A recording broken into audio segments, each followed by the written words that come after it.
Hello, little gay people in my phone, and welcome back once again to The Glass Closet. It's a gay podcast where we talk about gay stuff that happens online and offline and all the places in between. And today, we have my good friend ZAI. Hello. Hi. ZAI, I know you from Oomps of Oomps, but also I think the world knows you as an incredible musical, innovative musical performer. So tell the people a little bit about what you do. Thank you. Hi, my name is ZAI. I'm a punk rapper.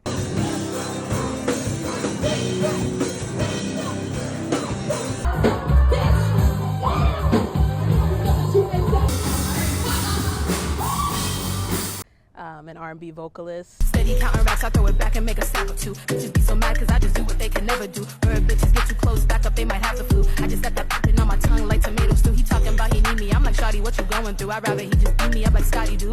How you gon' fumble the bag, then get mad that I don't fuck with you? Just cause you got money don't mean that I will put up with you. Yeah, I rap, I scream a lot on stage, I sing. I'm also a designer. I make bespoke chest plates for gender affirmation. Today's video is sponsored by Incogni. Hey, fun fact, there are hundreds of shady companies out there buying, selling, and trading people's personal data. I hope it's not you, brother, but it could be. Think like your address, your phone number, your shopping habits, your whole online vibe, online presence is just floating around out there in the ether, and people are purchasing it. That is where Incogni comes in. Incogni will scrub your data off of those creepy data broker sites for you. They do the legal heavy lifting, send out the requests for you, and they keep following up until all of your information is actually gone. The internet can be a very scary place, and you deserve privacy. So if that's something you're interested in and you're ready to take control of where and who has your data, check out Incogni at the link below. And if you use code BITNIA, you can get 60% off an annual plan. You deserve privacy, brother. Let's make it happen. Thanks so much to Incogni for sponsoring this video. Go to incogni.com/bitnia or just use code BITNIA at checkout to get 60% off an annual plan. So you're on tour right now. Mm-hmm. You're performing at all these dope venues in New York City. Is this something you've done before, and where do you want to take it? How's it been? I've never been on tour before. Oh, yeah? This is my first tour. It's awesome. We played $3 Bill on Wednesday a couple days ago, and that was really cool. Beautiful venue. Shout out $3 Bill. And we have a lot of great places in store. It's very exciting. I've been blessed with a very, very talented band. So, and just everyone I work with is brilliant. So it doesn't make it that hard, you know? Yeah. It makes my job a lot easier when everyone's like a genius, you know? Like, I feel like when we see each other, it's very much like, all right, let's go shake our asses. Well, yes. And, like, find trade. But, like, Well, yes. I want to know, like, Well, yes. what is your process like? Like, what is the rehearsal like? What is the music making and writing like?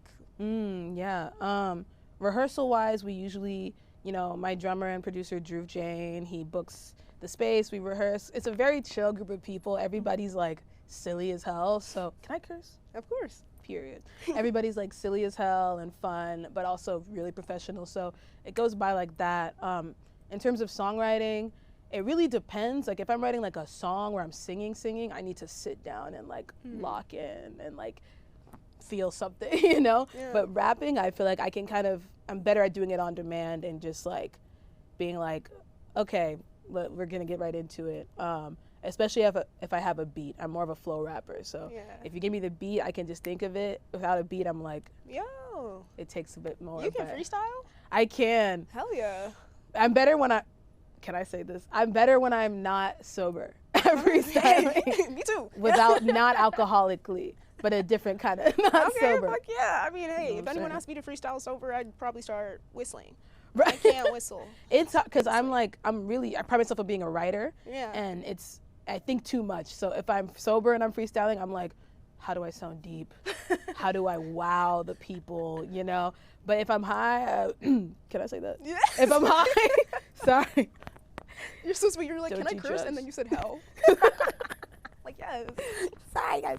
But if I'm high, it's like, that's where my best freestyling comes from. If I'm drunk, I can't.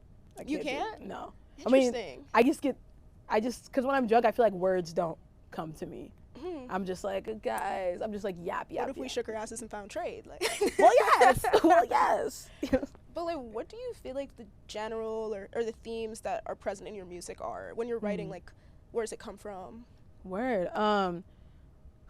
Lately, it's interesting. It's definitely evolved over the years. I've been releasing music for 5 years now, but writing since I was like a kid.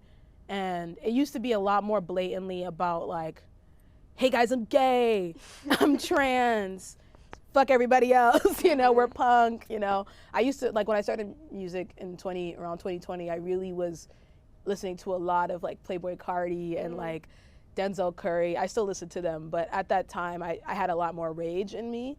And I was like fresh out the closet, so I was very like, y'all gonna hear me, you know, like sit down, shut up and listen, you know. But now, like, alhamdulillah, I'm chilled out, you know, there's less rage in me, I think, you know. So anyway, back then it was a lot more rageful and I was writing a lot more things like that, but now it's more like, I in my mind at least, it's more like mystery and like ominous in like a more subtle way rather than like so like in your face.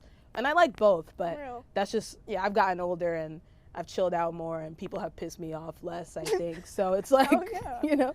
I also think there's like functions culturally for those two styles. And I think the time in which, because when was that, like early 2020s? Yeah. The times in which you're creating, the zeitgeist is moving around. The zeitgeist is moving around. I think it was real. There was a lot of, I think there's a lot of anger now, but I think like early 2020s, it was a lot more like, yo, you know what? We have been being oppressed, like, and now y'all want to listen, like, let's fucking talk about it. Whereas now we're in a cultural climate that is a lot more, maybe a little more mysterious, a little more behind the curtain. So like that's interesting. Like, how do you feel like that's true? Like in your current stuff, the stuff you're putting out now, what you're writing now, how does it interact, I guess, with the culture at large, especially like as a queer and trans person? That's a great question. I definitely agree. I think, you know, I don't remember exactly when Post came out, if it was 2020 or 2021. I feel like I saw it in 2020. It was like, if I remember correctly, it was shortly after I started releasing music, and that show did a lot for me mentally. I was like, oh my God, like, guys, niggas know we exist, you know, or a little bit more now. And so it, you know, visibility is definitely complex. I know there's a lot that comes with that, good and bad, low key. But I think since then I've felt more seen. And so it's easier for me to sit back and be like, all right, y'all know my tea. I'm gonna rap about like love now, or like heartache, or food, or whatever. I'll be rapping about silly shit sometimes. Absolutely. You know, so it's definitely, the zeitgeist has definitely changed. I personally feel less, not pressure in a bad sense, but just like pressure, for lack of a better word, to scream at y'all, you know? And I'm still screaming, but it's more like, I've embraced more of a like fun, like, it's turned Powerpuff Girls, like, yeah, everything's great type of screaming, rather than like foot on their necks type. But I'm gonna keep my foot on y'all's necks. Yes, absolutely. Famously. But I think that's dope in the sense that it's like your work centers humanity in like different angles, you know? Like, it's like, oh, you're gonna hear my humanity. You wanna see me, you wanna look at me, and it's kind of critiquing that trade-off and being like, and I'm angry about it. And then I think there's such productivity for like a person who's making art like you're making, who is moving through the world how you are, to just be like, yeah, this is how I love, and this is the food I eat. And what now, you know? And like, that's really sick. Thank you. Oh my God, wow. You know, I never thought about that. I'm like, ooh, you know, I appreciate that. And it's really dope. And I remember the first time I saw you perform, and I want to talk about this because it was at, because you're also an organizer. It was at the BIF. Oh, yes. Showcase that you also helped organize, no? Like, right. You have this multifacetedness to you that's also, you create it to be implicit, and it sits upon itself, you know what I'm saying? Like, you organize and you created this space that, like, part of your I don't know if you want to talk about BIF. We could talk about BIF. If we could keep calling it BIF, that'd be real. Just because, you know, I read Save Your Space. Like, I know the government's listening, FBI agents, guys, and, you know, but I'm kidding, not really. But we could talk about it. Wait, what was the question? Sorry. I was trying to say, like, you're creating these spaces that are rooted in liberation, in praxis, really, in identity, and community. And then imbuing your art that is built upon all of these things into those spaces. And so the first time I saw you perform, that was fucking sick, because it's like, wow, this is literally what this space is about by the person who created the space, and also dope as hell. So how do you feel like your work as an organizer, as an activist, as a scholar has impacted your art? What does it mean to like exist in a space that you've created with blood, sweat, and tears, and then put your art in it? How does that feel? Ooh, ciao. Good question. No, that's the real tea. Well, you know, it feels good. It's like, you know, it's been one of my biggest honors, I feel like, just in life, to be involved with any sort of organizing at all. I really, since I was like a child, it's been like, I'm gonna do some shit. I'm gonna help somebody, I'm gonna do some shit, you know. And my parents raised me to care about that. So it means a lot to me to be politically involved in any way, especially for the causes that we're fighting for. And to be able to be an artist at the same time has been really life-saving, honestly. And so it's a lot. It's like, you know, we had that fundraiser show to raise funds for our budget to have other events and other actions, you know. I kind of joined the set list like last second because we were like, my band, we were like, let's help with the ticket sales or whatever, and bring more people in. And it was fun. It's definitely it's definitely interesting. Sorry, me thinking about that day, I'm like, yeah, it was a lot going on. That day. But the performance ate. Thank you. Thank you. I don't want to get into that. Thank you. Yeah, but you know, it's a huge honor. And those are the two things that, besides like obviously like my loved ones and like health and whatnot, those are the two things that I care about most. Music, art, you know, and, you know, organizing. I wouldn't even, I do care about organizing, but just like community. Doing something. Yeah. Community. Yeah. Could you tell the audience a little bit about what you are doing in BIF? I think we talk about organizing and advocacy in very like intangible terms, very infographic sometimes. Yeah. And you guys do like really on the grounds type of stuff. Yeah. So what does that look like? Yeah. BIF is a Black-led liberation org that fights for free Palestine, Congo, Sudan, Haiti, Puerto Rico, everybody, the trans world, the Black world, everybody.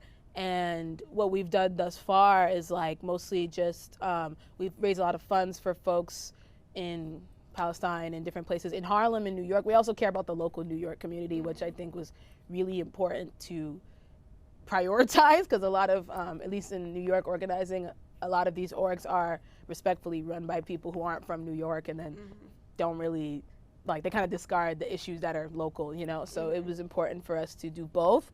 And so we've raised a lot of funds, and we've had a lot of community events. We've also been just, you know, we've collabed with other orgs as well. We're in cahoots with many other liberation orgs in New York. And yeah, it's Black-led because respectfully, you know, it was born out of just us being frustrated with white-led orgs that weren't listening to Black people, weren't taking Black people seriously, weren't considering Black people's opinions, situation, anything like that. And so we were like, all right, bet, like, let's make our own thing. We could literally do the same thing, but where we're listened to, you know, and where everyone's listened to, and anybody can join, but it's gonna stay Black-led.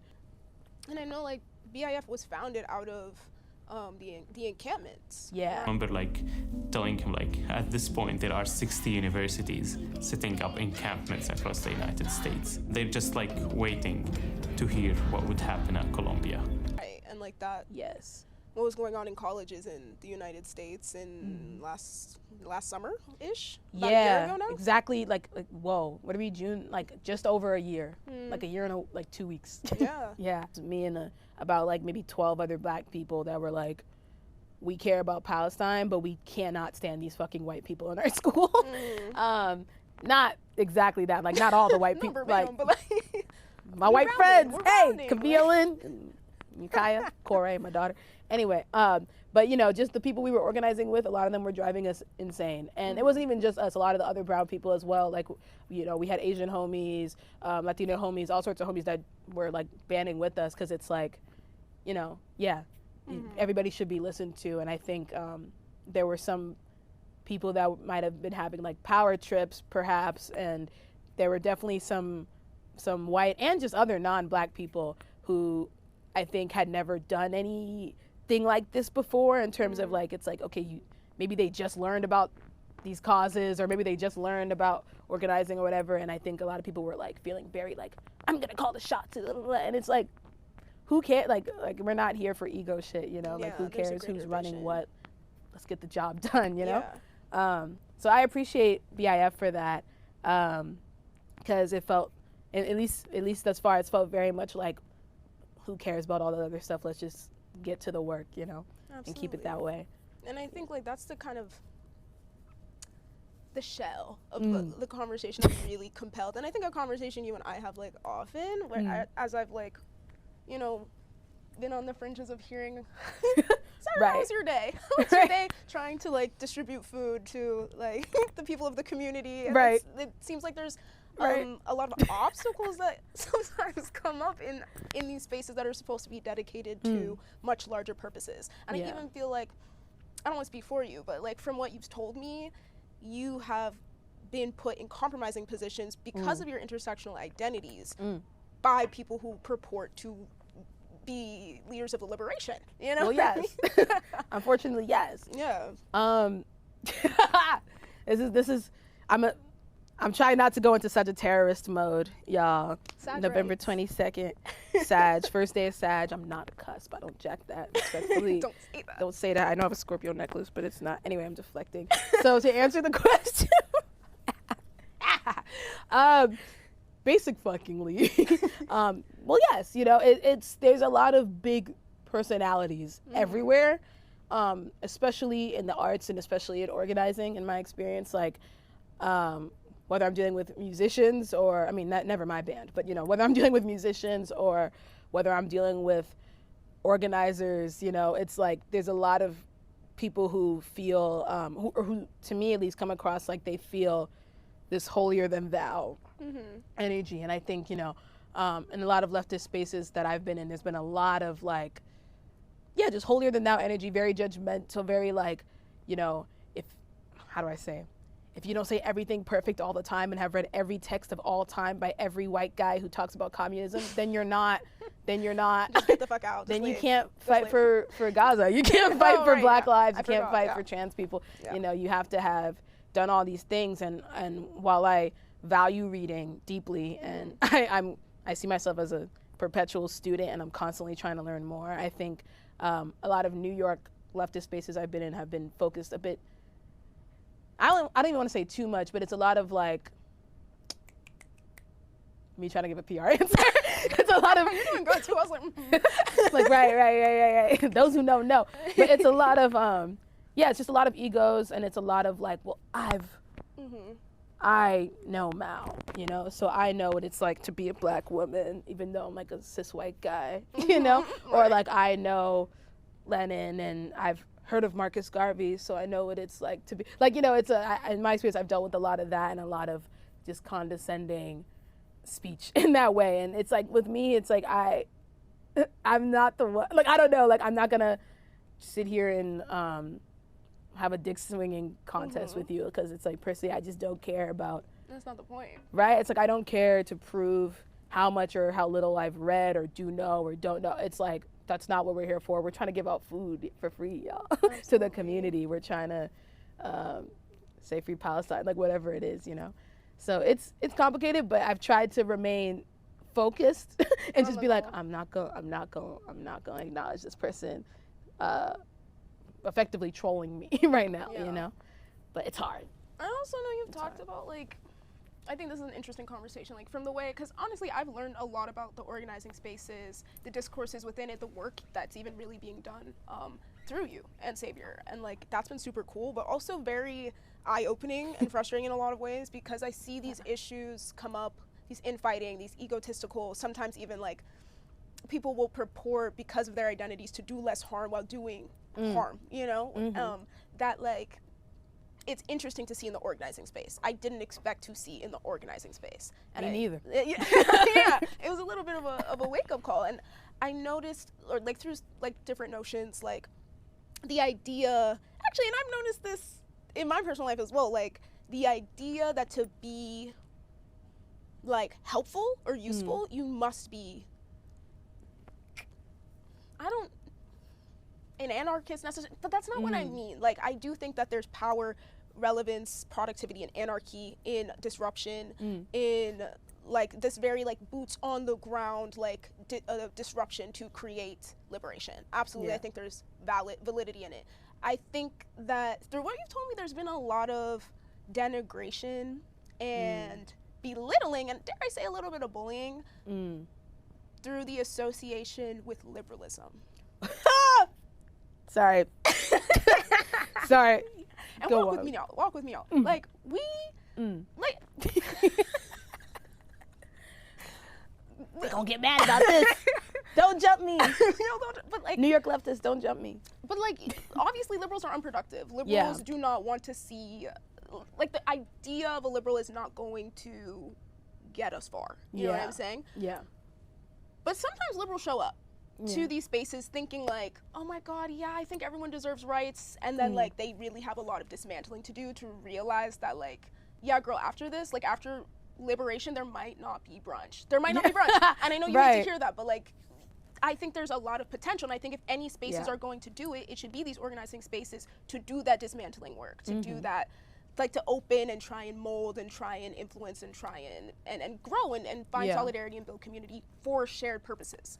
But I feel like from what you've told me, there's a lot of like condemnation. Like if you're not about to like being boots on the ground is the only way to help, and if you're not willing to do that, you're not of use to us, or you're disposable. Stupid. You're disposable. Yeah, just and like you're stupid. Yeah. Right. It's just like, well, maybe not that. No, exactly. Yeah, no, for sure. It's I've definitely met some interesting people in the past like 6 months or so, who have said some very interesting things to me along those lines. You know, I really don't. But in all seriousness, I really don't appreciate the idea of people being disposable.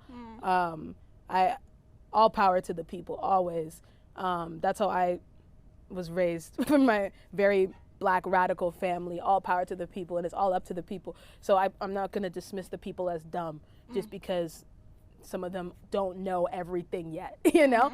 And I think if we're going to get liberation for anybody, it's going to take time, and it's going to take patience, and sometimes you're going to have to sit down with a liberal person and be like, listen, that's fine and dandy, but this is the better way to go. We got to do more than that, you know? Because liberals have historically sided with fascism, but it's like, I think it's important to know that, I think it's important to see the value in every person and what they could potentially contribute to a space. Because it's like these right-winged people, they're not over here going down a checklist like, okay, what did you say for the past 10 years? Oh, you said this, you can't join. They're like, please come. This is a safe space for you. If you don't have everything down, we're gonna teach you the right way, which is not the right way, obviously. Yeah, you're right though. Like so I think, sorry. No, please. I was just gonna say, I think sometimes leftists, we waste a lot of time, I think, in trying to like nitpick things that, to me at least, aren't that pressing.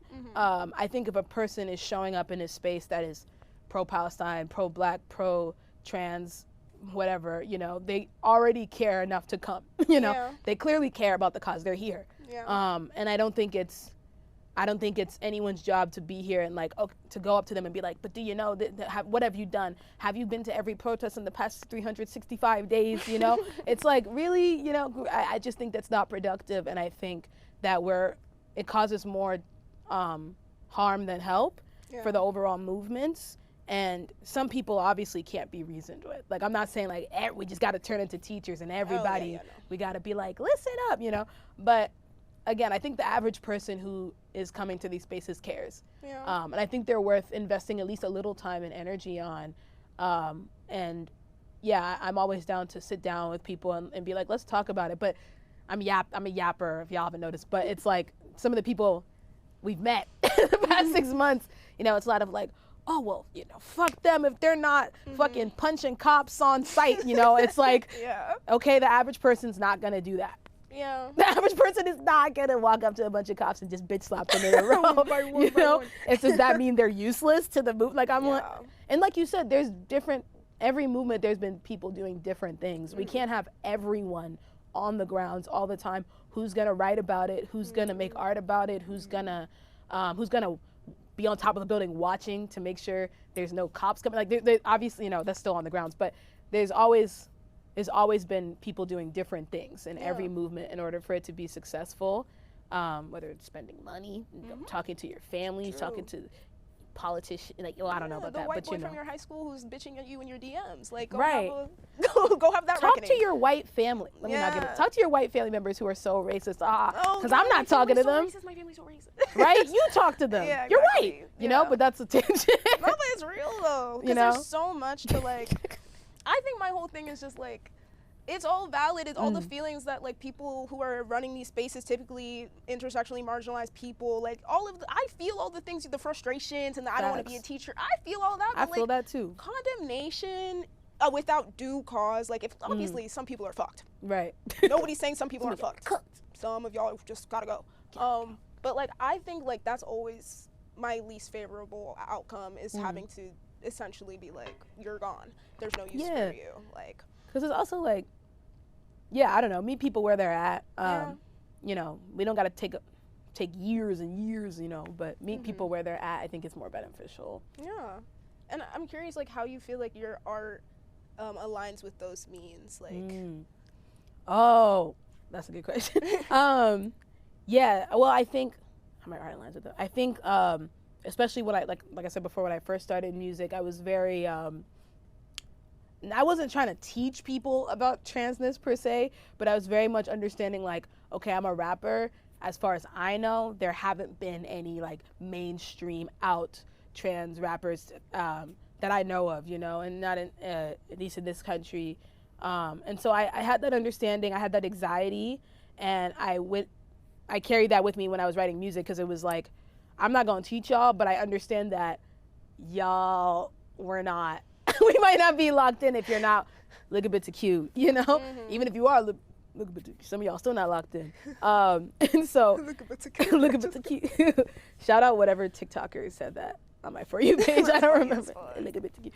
But since then, you know, I think something that's changed for me personally also since then is just like, I've put in a lot of daily mental work to not be faced by misgendering or misunderstanding or just the outside world. I meditate every day, or I try to, but for like 3 years I was meditating every morning, and while I was meditating I was literally telling myself like, it doesn't matter what these people are saying, it doesn't matter how they see me, I can wear whatever, I could do whatever, I can be trans-masc cunty, I don't have to look like fucking like Bob the Builder every day in order to be taken seriously in my masculinity, you know. And it's a tangent, but it's relevant because it's like, it affects my music now too, because I feel less of this need to prove myself in any way or to teach people per se. It's like I'm here. If you like my music, you're gonna vibe with it. It's probably gonna be at least a little political, and it's definitely gonna be about identity. But you know, get with the program or get lost, which is kind of contrary to what I was saying about meeting people where they're at. But it's like, I think it's I'm not gonna kick you out, though. It's a different relationship as like the subject, you as the subject, and the audience wanting to critique you personally, as opposed to you being like the host of a space. Facts. You know? Facts. And I think that's just all about protecting your peace, and like also like knowing what your long-term goals are in terms of your personal goals, and then also your goals for society. And those two things put you in very different positions, you know?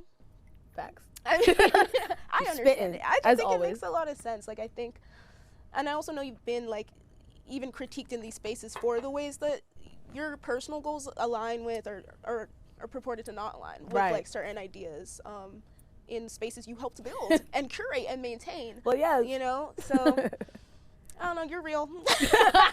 Thank you. You too. Yeah, I mean, you know, we can get into some tea. Oh, is it tea time? Tea time. I won't say names, but you know, yeah, no. In answer to your question, yeah, I was. I dated my first organizer this year. That was interesting. You know, no evil eye. It is what it is. But I bring that up because I think we just, or two very different kinds of Black radical thoughts, and different ways of going about it, and that's okay. Personally, I like when people don't agree with me all the time, you know. But you know, I bring that up because it's like, yeah, I mean, no one's ever gonna always agree, but I will say in meeting that person and the people they associate with. There was a lot of, excuse me, a lot of like, do you know that meme? Wait, I'm sorry. Do you know that meme that's like, I don't have my phone. That meme that's like, when I become famous, first thing I'm gonna do, cut off all my friends, forget my roots, forget where I'm from, fuck my hometown, change my name, fuck my parents. Like there's like a meme like that. I posted that because I was like, this is how these people see me, bro. I was like, this is how those people I used to associate with definitely saw me. Where it's like, how dare you also be an artist and and have like, I guess, a life and like passions and dreams and aspirations, you know. And it's like, sue me, guys. I want to make art, you know. I mean, what are we doing all this fighting for if we can't even make art or do what it is that we're passionate about? I think we could do both. I find time in my schedule to do both. But in being with that person and there a lot of people in their circle, I did feel a lot of like pressure to be like, all right, let me give up my whole career right now and drop everything and become Malcolm X, you know? And it's like, personally, I don't feel, maybe I'm cooked, guys, but I don't feel like I need to become Malcolm X. I don't think any of us need to become Malcolm X, you know? Because I don't think put that on a shirt. We don't need to become Malcolm X. Because it's like, I don't even think Malcolm X was trying to become Malcolm X. He was just living his life. And he was just following his truth, doing what he cared about, you know? But it's like, again, and kind of back to inflated egos, where it's like, we are revolutionaries, we need to be fuck everything else. It's like, I'm gonna drop a song tomorrow. Yeah. I'll still be at the action. I'm just gonna drop a song tomorrow. And you know, maybe I'm cooked, guys. Maybe I'm fucking sell out, but it was a weird environment to be. I've never met people like that before, really.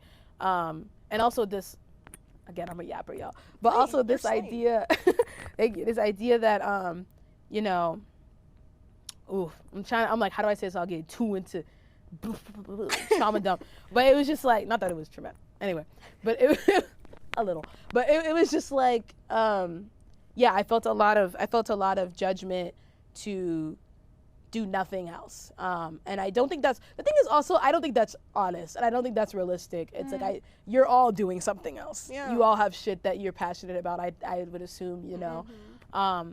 And I'm someone who, I've had a laser vision with my career since I was 5, so it's like, I'm gonna get there. Right. Bad Buddy, I will be in the room with you. Megan Thee Stallion, get ready. Not to say it like a threat, but like, I'm looking forward to, inshallah, you know, sharing spaces with y'all. Yeah. And it's like, I'm not gonna not do that just because you're telling me like, oh, well, Malcolm X. I don't know why I keep bringing up Malcolm X. Like, he's just my goat. Like, no, for real. But did that make sense? I'm yap city right now. I feel like you're describing an experience that asks the question, how can we create profit and survive off of our creations in a world that is capital, you know? Yo, wait, I'm gonna let you finish, But yeah, like, and what does it mean? And is it completely invaluable, which I disagree with, to have someone who has like the ethos and is doing the work that you're doing with this intention, with these roots, with this background, in a successful capitalist industry? Like, what does that mean? And is that legal? And I mean, it's a very big question, but I think, who is big enough, who is right enough, who is holier than thou enough to tell you can't? You know, who gets that right? Facts. And another thing also, it's like, respectfully, a lot of these people that I've shared spaces with have money. Wake that up. A lot of y'all are rich, you know, and you have the money, the financial space to give up your whole day and focus on an action. You have the financial capability to spend whatever amount of time and energy doing all these things. And that's beautiful. That's how you should be using your privilege. That's correct, you know, in my opinion.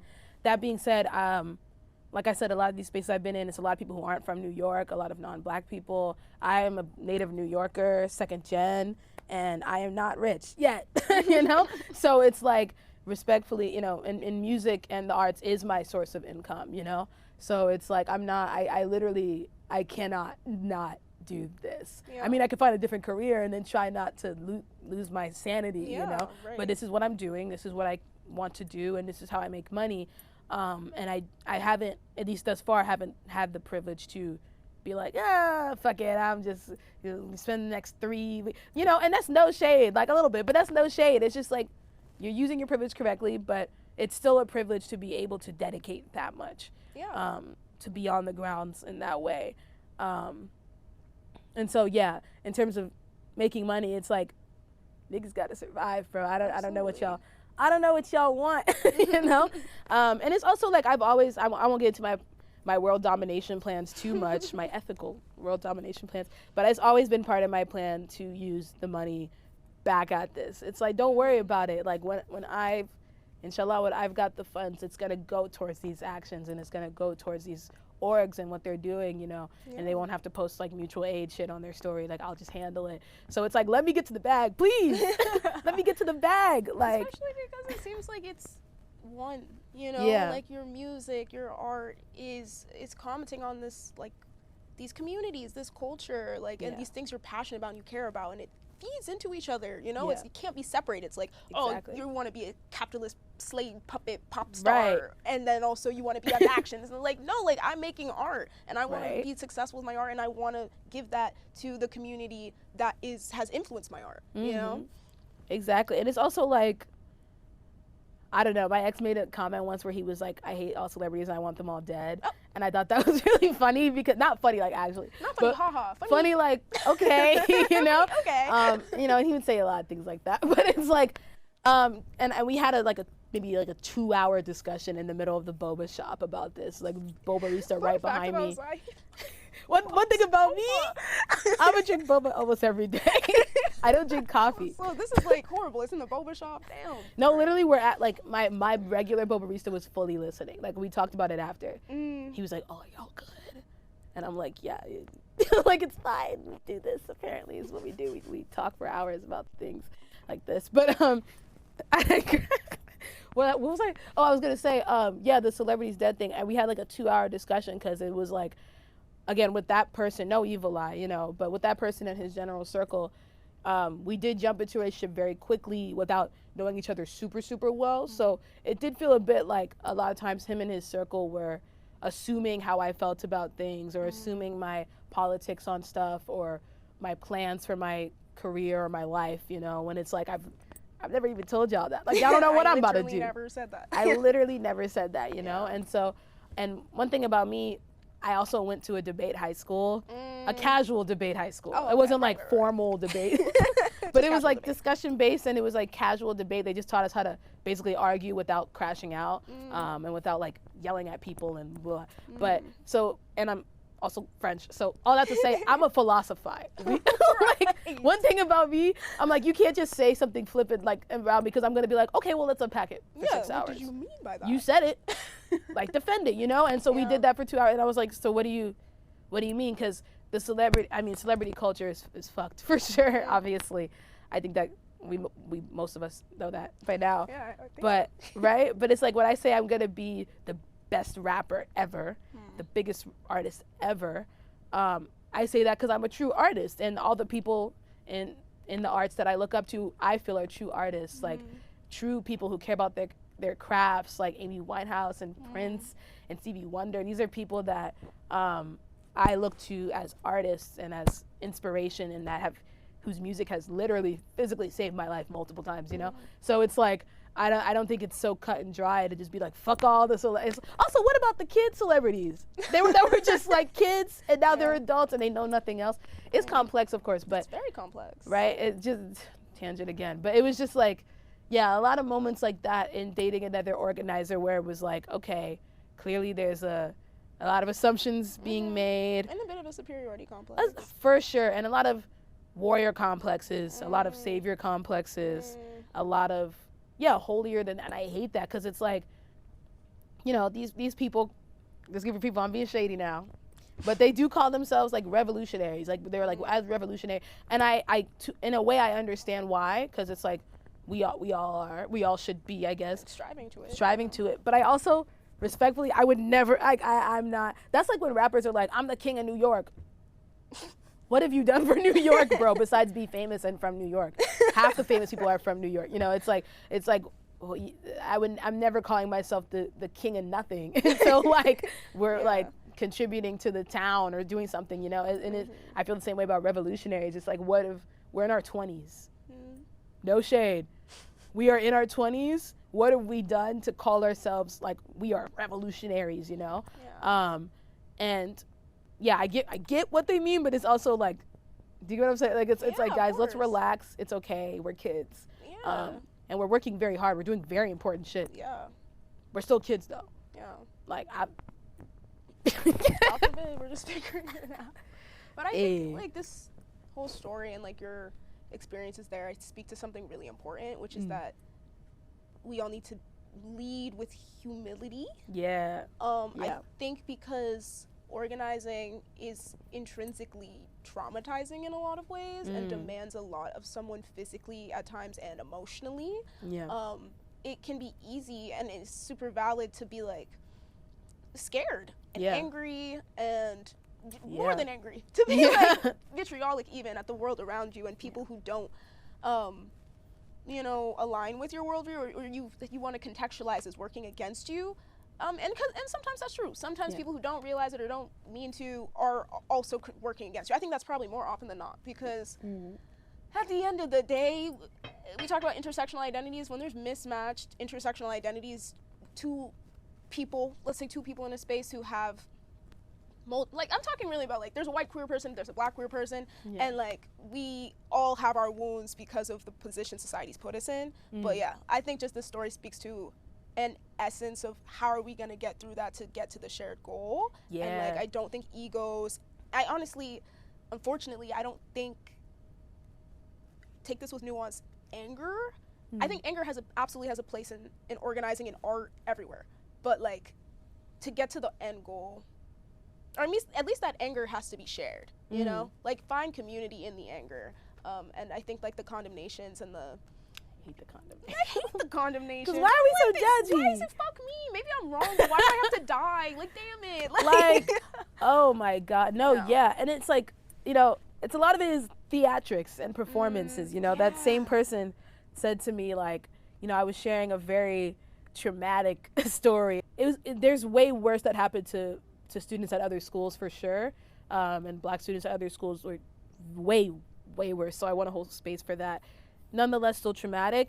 And when I was telling my ex this, I was like, yeah, you know, because this is someone who, no evil eye, but it's someone who I do feel has a warrior complex and a savior complex and a very like holier than thou.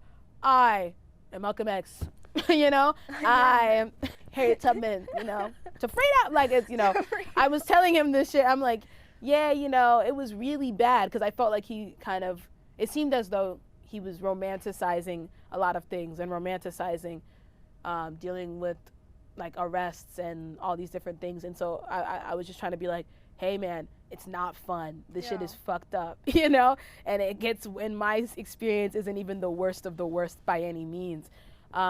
And this motherfucker is over here talking about, well, oh, the cops come at me. He's like running in the street. He's like, I'm punching out 2 cops. Y'all gonna have to say free redacted, you know, free redacted, free his name, you know. Y'all gonna have to like, just this like hype, like smiling, like, yeah, when it like fucking Riley in the Boondocks and shit. And I'm like hype as fuck. And I'm like, bro, like I'm like, not you, like, let's not do that, you know, because it's never fun. But I bring this up because the gag is, and you know what, I never said this to this person, so I appreciate being able to say it now and be a little petty. But it's like, after all that talk of like, I'm gonna punch out 1 million cops and I'm gonna outrun them, and that basically giving couldn't be me. It was giving couldn't be me. When we actually were at an action one time and there was police intervention, forceful intervention, it was me, a black trans woman, and an Arab trans femme, I don't know if they identify as women, but an Arab trans femme, who were facing off with the police. He was in the back looking, literally just behind the car, like, ooh, what's going on there, you know? And it's like, what happened to, I'm punching out cops and y'all gonna have to say free me, you know? Right. And so it's like a lot of this is theatrics and performance and inflated egos, and this idea of like, everybody needs to be willing to risk their life at any second, nonstop, 100%, you know? It's okay. We can be afraid of the police. I think that's valid. And he's also black, you know? It's like, especially as black people, we can be afraid of all sorts of shit. And that doesn't mean that we're not about that action still, we're not going to show up. We show up despite being afraid, you know? But I've just encountered a lot of people who were like that, you know? Where it's like, I'm going to do the hero. It's all about me, you know? And it doesn't have to be that way. Yeah. I'm talking so much. No, I think that's so beautifully said and so important. Like, I think, like, this is, I hope something that some young queer artist who has, like, a lot of passion for, like, making better worlds and liberation and just respecting people and, like, making change could see. And, like, I think you speak with a lot of wisdom about this really complex issue and just, like, the ways you found yourself within it and what you want to do about it. Is there any notions you want to share with the people about art, about activism, about liberation, about you? Ooh, any notions? Keep making art, keep showing up. They can happen at the same time. Real. They can happen back to back. You could take a couple of days off from one and do the other one more, whatever you want to do. Don't let them think that you're a fake, like, organizer or you don't care about human rights or anything else. Any notion. And if you, what was the, sorry, any notion. Take it away, like, whatever you're feeling. Yeah, just stay true to yourself, listen to yourself, you know. One thing I wish I did was listen to myself more in the past 6 months and not just be like, oh, well, you know, I guess these random ass people who are in this org do know better than me, even though I've been doing this for longer than some of them, you know. I guess these people do know, because who am I? Listen to yourself, trust yourself, and if you're a musician, keep making music, please. The world needs it. The world needs it, you know. Thank you so much. This again was, I actually, like, I don't know, this was such a fun episode, but also so fucking real. I didn't mean to end it on that note. No, I feel, do you want to say something else? I thought that was a good note. No, I mean on the story. Anyway, it's fine. But I think, like, it's such a big, like, you're saying so much more than you're saying. Like, you're asking, you know, peace and love, what is it? No evil eye. No evil eye. It is indicative of, I think, a theme that's really present, not only in organizing spaces, but in queer spaces and black spaces. Like, it's real. And I appreciate you being vulnerable enough to, like, share that, because I think it will resonate. Because I think he may not be Malcolm X, but I'm sure he's a lot of other people, you know? I'm dead.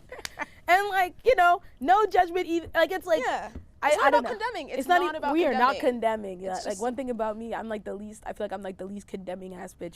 Same. I will have an opinion, though. Yeah. And I will say it. It's a critique and, like, no shade. It's just, like, what can we all learn from this? Like, all of us, you know? We're all students. So thank you for sharing. Oh, and real quick, if you guys want to come to my tour, tickets are linked in my Instagram bio. I'm like, what's the word? I'm announcing dates as we go instead of posting them all at once. So you could just follow me at Our Father's Eye on Instagram. Everything will be linked below. And subscribe, and thanks for watching. Subscribe. And give a like and give a comment. I want to hear what y'all have to say. Yes. Thank you, gay people.